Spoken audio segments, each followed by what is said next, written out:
আসলে আমরা চোখের যে অংশটা বাইরে থেকে দেখি এবং যেটা একেবারে গ্লাসের মতো স্বচ্ছ, এটাই হলো কর্নিয়া। এবং কর্নিয়ার কাজ হলো যে চোখের দেখতে সহায়তা করা, রিফ্র্যাকশন।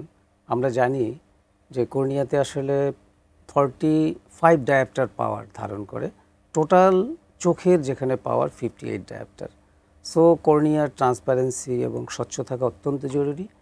কোনো কারণে যদি এই স্বচ্ছতা নষ্ট হয়ে যায়, বিশেষ করে আজকে আমাদের যে টপিকস কর্নিয়াল আলসার, সেখানে কিন্তু এই ট্রান্সপারেন্সিটা নষ্ট হয়ে যায়। এটা কেন হয়? এটা যে কোনো ইনফেকশন ছাড়া কিন্তু আলসার হবে না।